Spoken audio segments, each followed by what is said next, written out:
विद्यारंभे विवाहे च प्रवेशे निर्गमे तथा संग्रामे संकटे चैव विघ्नस्तस्य न जायते विघ्नस्तस्य न जायते।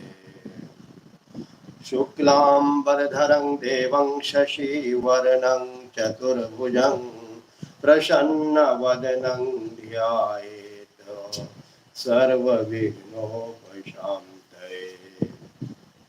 अभिसिद्धार्थसिद्ध्यर्थं पूजितो यः सुरासुरे सर्वविघ्नहरस्तस्मै गणाधिपतये नमः। गणाधिपतये नमः। ॐ नारायणं नमस्कृत्य नरं चैव नरोत्तमं देवीं सरस्वतीं व्यासं ततो जयमुदीरये। आज हम सभी चर्चा करेंगे, श्रावण माह है, गंगा का क्या महत्व है और सब समझते हैं। और हम सभी, चाहे वो मेरा घर कटरिया हो, मेरा निवास स्थान भागलपुर हो, तो जब मैं कटरिया रहता था तो वहाँ तो गंगा और यमुना का संगम था। आज मैं भागलपुर में हूँ, यहाँ भी मैं गंगा नदी के किनारे प्रतिदिन सुबह में गंगा स्नान करना और बाबा को जल चढ़ाना, ये मेरा आज प्रतिदिन का। तो आज हम सभी चर्चा करेंगे कि इस गंगा का अवतरण कैसे हुआ, ये गंगा आई कैसे पृथ्वी पर। श्रीमद् भागवतम के अनुसार जैसा है मैं वह वर्णन कर रहा हूं। तो इसके पहले मैं थोड़ा सा पीछे चला जाता हूं कि हम क्या देखते हैं कि इक्ष्वाकु वंश में एक बहुत ही चक्रवर्ती सम्राट हुआ जिनका नाम शगर था। और शगर बहुत ही प्रतापी राजा थे। एक बार की बात है कि वो एक अश्वमेध यज्ञ कर रहे थे और अश्वमेध यज्ञ में क्या हुआ कि किसी ने उनके घोड़े को चुरा लिया।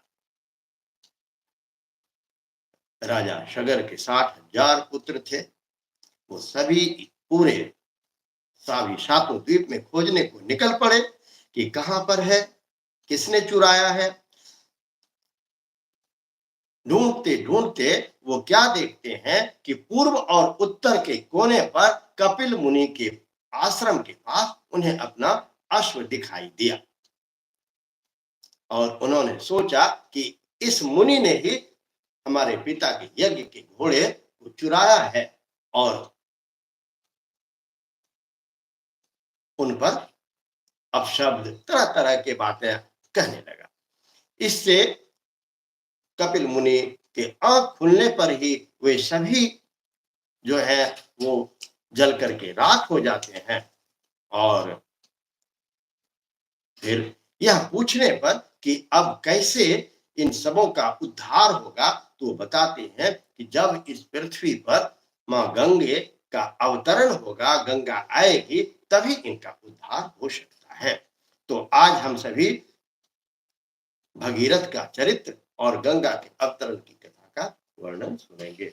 ओम नमो नारायणाय, ओम नमो नारायणाय, ओम नमो नारायणाय।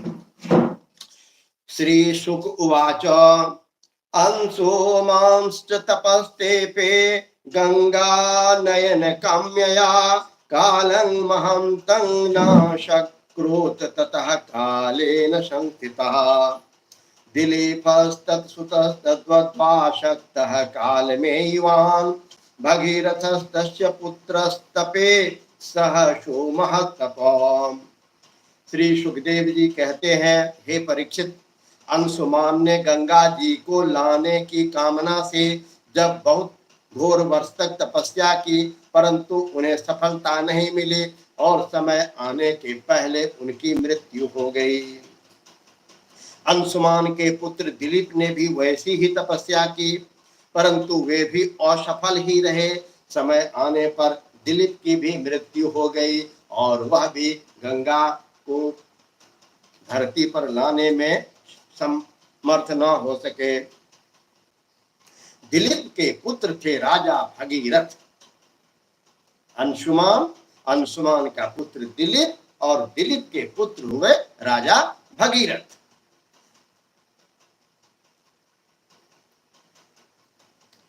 राजा भगीरथ उन्होंने बहुत बड़ी तपस्या की। उनकी तपस्या से प्रसन्न होकर भगवती गंगा ने उन्हें दर्शन दिया और कहा कि मैं तुम्हें वर देने के लिए आई हूं। ऐसा कहने पर राजा भगीरथ ने बड़ी नम्रता से अपना अभिप्राय प्रकट किया कि हे माता, आप अब मृत्यु लोक को चलिए, आप पृथ्वी पर चलिए। गंगा जी ने कहा, जिस समय मैं स्वर्ग से पृथ्वी तल पर गिरूंगी, स्वर्ग से जिस समय मैं पृथ्वी तल पर गिरूं, उस समय जो मेरा वेग होगा उसे कोई धारण करने वाला होना चाहिए। स्वर्ग से पृथ्वी पर आते समय जो मेरा वेग होगा, उस वेग को धारण करने के लिए कोई ऐसा होना चाहिए, नहीं तो क्या होगा कि मैं पृथ्वी को छोड़ करके रसातल में चली जाऊंगी। स्पष्ट है। भगीरथ के तपस्या से मां गंगा प्रसन्न होती है और वो क्या कहते हैं, भगीरथ बोलते हैं कि हे माता, आप हमारे पूर्वजों के उद्धार करने के लिए आप पृथ्वी पर चलिए। माता कहती है, मैं तो जाने को तैयार हूं, पर जिस समय मैं स्वर्ग से पृथ्वी तल पर गिरूं, उस समय जो मेरा वेग होगा उसे कोई धारण करने वाला होना चाहिए। अब माता के उस वेग को कौन धारण कर सके?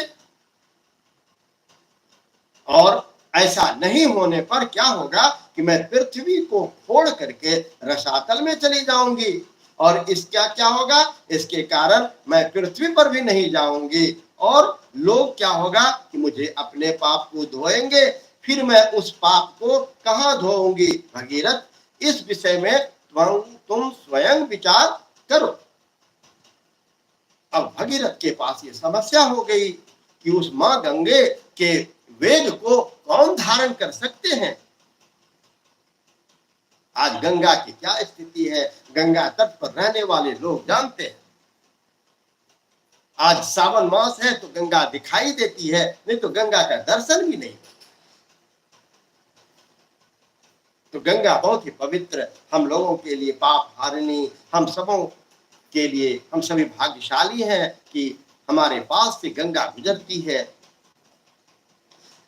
अब मां गंगे के इस प्रकार कहने पर भगीरथ कहते हैं, हे माते, जिन्होंने लोक परलोक, धन संपत्ति और स्त्री पुरुष की कामना का संन्यास कर दिया है, जो संसार से उपरत होकर अपने आप में शांत है, जो ब्रह्मनिष्ठ और लोगों को पवित्र करने वाले परोपकारी सज्जन है, वे अपने अंग स्पर्श से तुम्हारे पापों को नष्ट कर देंगे, क्योंकि उनके हृदय में अघरूप अघासुर को मारने वाले भगवान सदा निवास करते हैं। समस्त प्राणियों के आत्मा रुद्र देव तुम्हारा वेग धारण कर लेंगे, क्योंकि जैसे साड़ी सूतों में ओतप्रोत है, वैसे ही यह सारा विश्व रुद्र में ही ओत प्रेत है।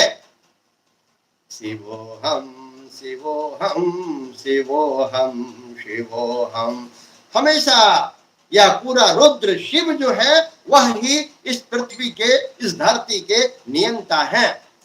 शिवोहम शिवोहम, हमेशा शिवोहम शिवोहम शिवोहम शिवोहम। परीक्षित कहते हैं, गंगा जी से इस प्रकार कहकर राजा भगीरथ ने तपस्या के द्वारा भगवान शंकर को प्रसन्न किया। थोड़े ही दिनों में महादेव जी उन पर प्रसन्न हो गए। भगवान शंकर तो संपूर्ण विश्व के हितैषी हैं।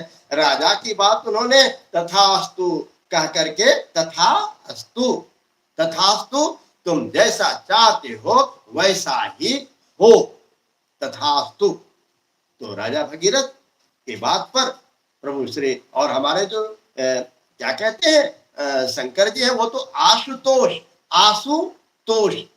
आशुतोष क्या होते हैं? जो बहुत जल्द प्रसन्न हो जाए।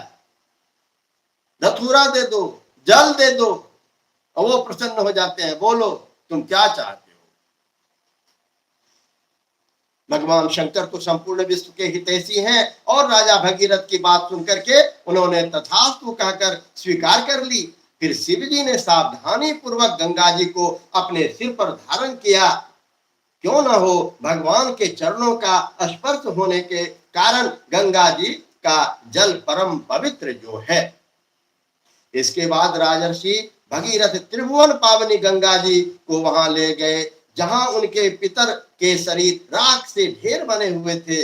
वे वायु के समान वेग से चलने वाले रथ पर सवार होकर आगे आगे चल रहे थे और उनके पीछे पीछे मार्ग में पड़ने वाले देशों को पवित्र करती हुई गंगा जी दौड़ रही थी।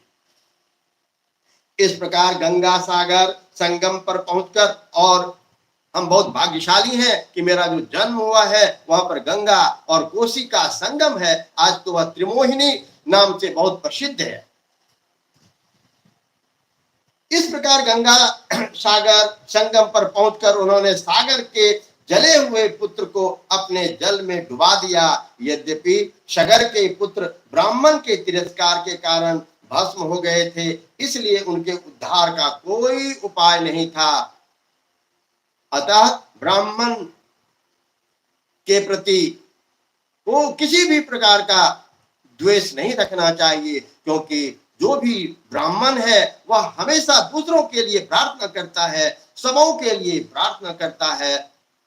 सर्वे भवन्तु सुखिनः, सर्वे सन्तो निरामया, सर्वे भद्राणि पश्यन्तु, मा कश्चित् दुख भाग् भवेत्। इस प्रकार गंगा सागर संगम पर पहुंचकर उन्होंने सागर के जले हुए पुत्र को अपने जल में डुबो दिया।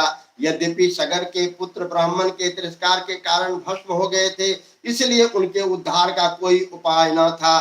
फिर भी केवल शरीर की राख के साथ गंगा जल का स्पर्श हो जाने के कारण ही वे क्या हुए, वे स्वर्ग चले गए।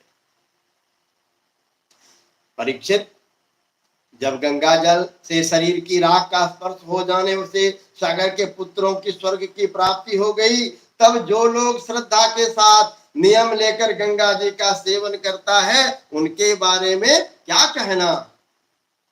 जब गंगा जी का नाम लेने से, गंगा जी के स्पर्श मात्र से जब सागर के पुत्र स्वर्ग जा सकते हैं, तो फिर जो गंगा किनारे जिनका वास हो, गंगा में जो प्रतिदिन स्नान करे, जो गंगा अपने शरीर पर गंगा जल को छिड़के, जो माँ गंगा को सवेरे उठकर याद करे, उनके बारे में क्या कहना।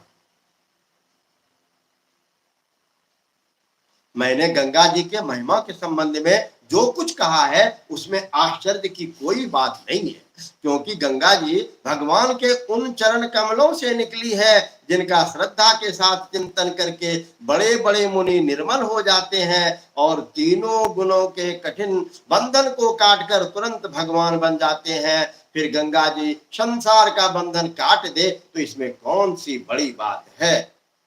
शिवोहम शिवोहम शिवोहम शिवोहम शिवोहम शिवोहम शिवोहम शिवोहम शिवोहम शिवोहम शिवोहम शिवोहम। भगीरथ का पुत्र था श्रुत, श्रुत का पुत्र नाभ। यह नाभ पूर्वोक्त आगे नाभ का वर्णन आया है, तो वो उस नाभ से अलग है। नाभ का पुत्र था सिंधु द्वीप, और सिंधु द्वीप का आयुतायु। आयुतायु के पुत्र का नाम था ऋतुपर्ण। वह नल का मित्र था। उसने नल को पाशा फेंकने की विद्या का रहस्य बतलाया था और बदले में उससे अश्व विद्या सीखी थी। ऋतुपर्ण का पुत्र सर्वकाम हुआ। परीक्षित, सर्वकाम के पुत्र का नाम था सुदास। सुदास के पुत्र का नाम था सौदास और सौदास की पत्नी का नाम था मदयंती। सौदास को ही कोई मित्र सह कहते हैं और कहीं कहीं उसे कलमाश पाद भी कहा गया है। वह वशिष्ठ के शाप के कारण राक्षस हो गया था और फिर अपने कर्मों के कारण संतानहीन हुआ। राजा परीक्षित ने पूछा, भगवान, हम यह जानना चाहते हैं कि महात्मा सौदास को गुरु वशिष्ठ जी ने क्यों शाप दिया था। क्या पूछना चाहते हैं कि वशिष्ठ मुनि ने सौदास को क्यों श्राप दिया था। श्री सुखदेव जी बोले, हे परीक्षित, एक बार राजा सौदास शिकार खेलने को गए हुए थे। वहां उन्होंने किसी राक्षस को मार डाला और उसके भाई को छोड़ दिया। उसने राजा के इस काम को अन्याय समझा और उसने भाइयों की मृत्यु का बदला लेने के लिए वह रसोइये के रूप को धारण करके उसके घर आया। एक दिन जब भोजन करने के लिए गुरु वशिष्ठ जी राजा के यहाँ आए, तब उसने मनुष्य का मांस रांध कर उन्हें खिला दिया। जब सर्वसमर्थ वशिष्ठ जी ने देखा कि परोसी जाने वाली वस्तु तो नितांत अभक्ष्य है, तब उन्होंने क्रोधित होकर राजा को शाप दिया कि जा, तू इस काम से राक्षस हो जाएगा। जब उन्हें यह बात मालूम हुई कि यह काम तो राक्षस का है, राजा का नहीं, तब उन्होंने उस शाप को केवल 12 वर्ष के लिए कर दिया। उस समय राजा सौदास भी अपने अंजलि में जल लेकर गुरु वशिष्ठ को शाप देने के लिए उद्यत हुए, परंतु उनकी पत्नी मंदयंती ने उन्हें ऐसा करने से रोक दिया। इस पर सौदास ने विचार किया कि दिशाएं, आकाश और पृथ्वी, कौन कौन? दिशाएं, आकाश और पृथ्वी, सब के सब तो जीवमय ही हैं। यह तो तीक्ष्ण जल कहाँ छोड़ूं। अंत में उन्होंने उस जल को अपने पैरों पर डाल लिया। इसके बाद उनका नाम मित्र सह हुआ। उस जल से उनके पैर काले पड़ गए, इसलिए उनका नाम कलमासपाद भी हुआ। अब वे राक्षस हो चुके थे। राक्षस क्यों हुआ, इसका वर्णन हम सबों ने सुना। हम सबों को अपने इस ग्रंथों को कभी कभी, जब भी, कम से कम घर में रखना तो अवश्य चाहिए, अवश्य रखना चाहिए। इसकी पूजा होते रहनी चाहिए, क्योंकि ये भागवत स्वयं भगवान के रूप में है। और जब भी हो, हिंदी में है, इंग्लिश में है, अध्ययन होते रहना चाहिए जब भी मौका मिले। कलमास पात को भूख लगी थी, उन्होंने ब्राह्मण को पकड़ लिया। ब्राह्मण पत्नी की कामना अभी पूर्ण नहीं हुई थी। उसने कहा, राजन, आप राक्षस नहीं हैं, आप महारानी मदयंती के पति और इक्ष्वाकु वंश के वीर महारथी हैं, अतः आपको ऐसा अधर्म नहीं करना चाहिए। मुझे संतान की कामना है और इस ब्राह्मण की कामनाएं अभी पूर्ण नहीं हुई है, इसलिए आप मुझे मेरा यह ब्राह्मण पति दे दीजिए। राजन, यह मनुष्य शरीर जीव को धर्म, अर्थ, काम और मोक्ष चारों पुरुषार्थों की प्राप्ति कराने वाला है, इसलिए वीर इस शरीर को नष्ट कर देना और पुरुषार्थों की हत्या कही जाती है। फिर यह ब्राह्मण तो विद्वान है, तपस्या, शील और बड़े बड़े गुणों से संपन्न है। यह उन पुरुषोत्तम पर ब्रह्म की समस्त प्राणियों के आत्मा के रूप में आराधना करना चाहता है, जो समस्त पदार्थों में विद्यमान रहते हुए भी उनके पृथक पृथक गुणों से छिपे हुए हैं। राजन, आप शक्तिशाली हैं, आप धर्म का मर्म भली जानते हैं। जैसे पिता के हाथों पुत्र की मृत्यु उचित नहीं, वैसे ही आप जैसे श्रेष्ठ राजर्षि के हाथों श्रेष्ठ राज ब्रह्मर्षि पति का वध किसी प्रकार उचित नहीं। आपका साधु समाज में बड़ा सम्मान है। भला आप मेरे परोपकारी, निरपराध, श्रोतप्रिय एवं ब्रह्मवादी पति का वध कैसे ठीक समझ रहे हैं।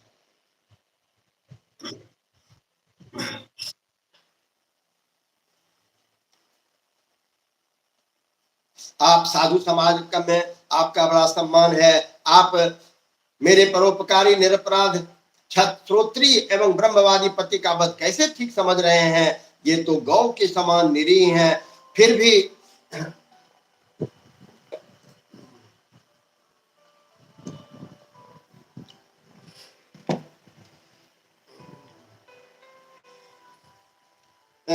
आप फिर भी यदि आप इसे खा डालना चाहते हैं तो पहले मुझे खा डालिए, क्योंकि अपने पति को बिना मैं मुर्दों के समान हो जाऊंगी और एक क्षण भी जीवित न रह सकूंगी।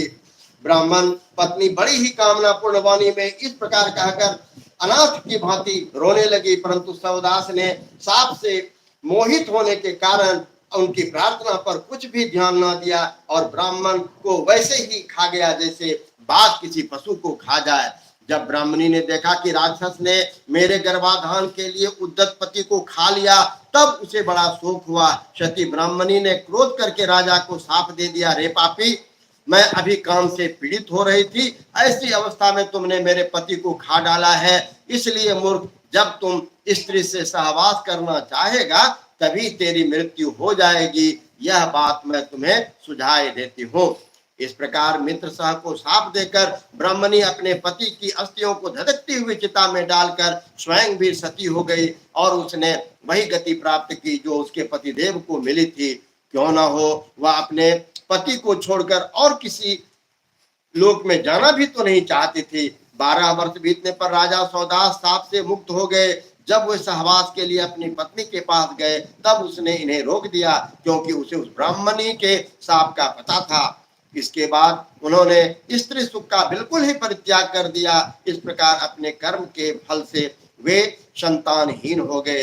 जब वशिष्ठ जी उनके कहने पर मदयंती को गर्भाधान कराया, मदयंती 7 वर्ष तक गर्भ धारण किए रही, परंतु जब बच्चा पैदा नहीं हुआ तब वशिष्ठ जी ने पत्थर से उसके पेट पर आघात किया। इससे जो बालक हुआ वह अस्न, पत्थर की चोट से पैदा होने के कारण अस्मक कहलाया। अस्मक से मूलक का नाम जन्म हुआ। जब परशुराम जी पृथ्वी को क्षत्रियहीन कर रहे थे तब स्त्रियों ने उनसे छिपा कर रख लिया था। इसी से उनका एक नाम नारी कवच भी हुआ। उसे मूलक इसलिए भी कहते हैं कि वह पृथ्वी के क्षत्रियहीन हो जाने पर उस वंश का मूल बना। मूलक के पुत्र हुए दशरथ, दशरथ के एडविड और एडविड से राजा विश्वसह, विश्वसह के पुत्र ही चक्रवर्ती राजा खटवांग हुए। युद्ध में उन्हें कोई जीत नहीं सकता था। उन्होंने देवताओं की प्रार्थना और दैत्यों का वध किया था। जब उन्हें देवताओं से यह मालूम हुआ कि अब मेरी आयु केवल 2 ही घड़ी बाकी है, तब वे अपनी राजधानी लौट आए और अपने मन को उन्होंने भगवान में लगा दिया। वे मन ही मन सोचने लगे कि मेरे कुल के इष्ट देवता हैं ब्राह्मण, इससे बढ़कर मेरा प्रेम और अपने प्राणों पर भी नहीं है। पत्नी, पुत्र, लक्ष्मी, राज्य और पृथ्वी भी मुझे उतने ही प्यारे लगते हैं। मेरा मन बचपन में भी कभी अधर्म की ओर नहीं गया। मैं पवित्र कीर्ति भगवान के अतिरिक्त और कोई भी वस्तु कहीं नहीं देखी। तीनों लोकों के स्वामी देवताओं ने मुझे मुहमांगा वर देने को कहा, परंतु मैंने उन भोगों की लालसा बिल्कुल नहीं की, क्योंकि समस्त प्राणियों के जीवन दाता श्री हरि की भावना में ही मैं मग्न हो रहा था। जिन देवताओं की इंद्रियां और मन विषयों में भटक रहे हैं, वे सत्व गुण प्रधान होकर भी अपने हृदय में विराजमान सदा सर्वदा प्रीतम के रूप में रहने वाले अपने आत्म स्वरूप भगवान को नहीं जानते। फिर भला जो रजोगुनी और तमोगुनी है वे तो जान ही कैसे सकते हैं। इसलिए अब इन विषयों में मैं नहीं रमता। ये तो माया के खेल है। आकाश में झूठ मूठ प्रतीत होने वाले गंधर्व नगरों से बढ़कर इनकी कोई सत्ता नहीं है। ये तो अज्ञानवश चिता पर चढ़ गए थे। संसार के सच्चे रचयिता भगवान की भावना में लीन होकर मैं विषय को छोड़ रहा हूँ और केवल उन्हीं के शरणों में जा रहा हूँ। परीक्षित, राजा ने खड़वांग की बुद्धि को पहले ही अपनी ओर आकर्षित कर रखा था। इसी से वे अंत समय में ऐसा निश्चय करके बोला। अब उन्होंने शरीर आदि अनात्म पदार्थों से जो अज्ञान मूलक आत्म भाव था उसका परित्याग कर दिया और अपने वास्तविक आत्म स्वरूप में आ गए। वह स्वरूप साक्षात पर ब्रह्म है। वह सूक्ष्म से भी सूक्ष्म शून्य के समान है, परंतु वह शून्य ही नहीं, वह परम सत्य है। भगवान भक्तजन उसी वस्तु को भगवान वासुदेव इस नाम से वर्णन करते हैं। ओम श्री नारायणाय। ओम नमो भगवते वासुदेवाय। ओम नमो भगवते वासुदेवाय। समय का थोड़ा अभाव रहता है, अन्यथा मन करता है कि प्रसंग चलते रहे और थोड़ा सा लेट हो गया कि मुझे मेरे ऑनलाइन मेरे कुछ मैं शिष्य तो उन्हें कह नहीं सकता, लेकिन कुछ परम स्नेही हैं जो ऑनलाइन इंतजार कर रहे हैं। फिर आप सबों से मैं मिलता हूँ। नमो नमः। आप सबों को मेरा नमस्कार। आप सबों को मेरा नमस्कार। आप सभी स्वस्थ सानंद प्रसन्न रहे, ये मेरी शुभकामना है। प्रभु से प्रार्थना है, सर्वे भवन्तु सुखिनः, सर्वे सन्तु निरामया, सर्वे भद्राणि पश्यन्तु, मा कश्चित् दुःख भाग् भवेत्, मा कश्चित् दुःख भाग् भवेत्। राजेश जी, आपको बहुत बहुत धन्यवाद। प्रभु की कृपा आप पर बनी रहे और सभी लोग जो भी इस कार्यक्रम को देख रहे हैं उन पर प्रभु की कृपा की वर्षा होती रहे। आप सभी भाग्यशाली हैं जो इस श्रीमद् भागवतम के मूल पाठ को सुन पा रहे हैं। अपने अपने कामों में व्यस्त रहे। श्रावण का महीना है, प्रभु शिव की कृपा सबों पर बनी रहे। ओम नमो नारायणाय, ओम नमो नारायणाय, ओम नमो नारायणाय। और जब भी कभी आप सबों को कुछ सुनना हो, कुछ पूछना हो, कुछ समस्या हो या किसी भी प्रकार का प्रश्न हो, आप कमेंट में, मेरा नंबर सभी जगह दिया हुआ रहता है 8825238985। आप सभी कॉल करके अगर धर्म के बारे में चर्चा हो तो मैं कुछ आपसे सीखूं, आप कुछ हमसे सीखें, ये परंपरा चलते रहनी चाहिए।